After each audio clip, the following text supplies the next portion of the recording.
السلام عليكم، ازيكم عاملين ايه؟ يا رب تكونوا بخير. فيديو النهارده جميل جدا هيعجبكم باذن الله. حاجه كده حلوه. كنا بنعملها زمان على القليل قوي اللي بيعملها دلوقتي. هنخش على الوصفه على طول. واول حاجه معانا حله على النار هنحط فيها سكر. طبعا السكر حسب الرغبه. احنا بنقلب السكر لحد ما يدوب، وهخلي الميه دي تغلي. انا مش بعمل شربات يا جماعه، انا بس بحلي الميه بخليها مسكره. وعندي بقى على العين التانية حلة على النار هنحط فيها شوية زيت ونسيبها تسخن كويس. ولو عندك حتة سمنة بلدي حطيها. وانزل بقى بالشعرية بتاعتنا الكمية اللي تعجبك، نص كيلو كيلو.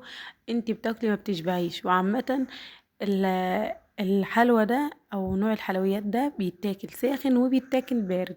يعني انا باكله هو سخن لسه نازل من على النار كده. والباقي بحطه في صينية، بحطه في التلاجة، وبعد كده بخرطه مربعات كده. ويبقى بالهنا والشفا على قلبكم. عايزة اقولك ان في افراح زمان قوي، يمكن حد من اللي حضروا الايام دي يكون متابعني. يكتب لي في الكومنت لو كانوا بيعملوا الاكلة دي في الافراح. في الألفينات كده أو قبل الألفينات كانوا بيعملوها في الأفراح. الشعرية بسكر، اللي هي اللي احنا بنعملها دي. وكانوا بيحطوها في صواني كبيرة ويقطعوها مربعات ويحطوها جنب الوجبة. هقلب بقى الشعرية دي لحد ما تاخد اللون كلها زي بعضها، لون أحمر حلو كده. وهنا بقى كانت خدت اللون المظبوط اللي احنا عايزينه، وعندي المية كانت غلت اللي فيها السكر برضو المظبوط. وابدأ انزل بقى كده، وابعدي ايدك ووشك علشان ربنا يسترها عليكي من الحروق. بنطش كده وبنخلي المية زي بصي زي ما بتسوي الرز هتسوي الشعرية دي. يعني بنحط المية فوق الشعرية كده بمقدار عقلة صباع. تمام. يعني قد الشعرية مرة وربع تقريبا. شوفوا زي ما انتوا شايفين في الفيديو كده. وهتغلي معانا، واول ما تبدأ تتشرب هنهدي النار. دلوقتي كده اول بقى ما اتشربت خالص هنهدي النار شمعة تحتيها.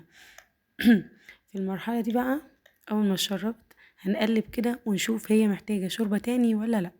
بصوا معايا كده، هتلاقوها لسه الشعرية معضمة، لسه معضمة من جوه. فهي محتاجة شوية مية بسكر كمان. ونغطيها لحد ما تستوي على راحتها خالص. هنا بقى استوت معانا وبقت بالمنظر اللي انتوا شايفينه ده. على طول نيجي غرفينها في الاطباق وهي سخنة وتاكليها بألف هنا. هتعجبكم جدا، اقتصادية وحلوة وطعمها حلو. والباقي زي ما قلت لكم في صينية وبتتخرط وبتبقى جميلة جدا.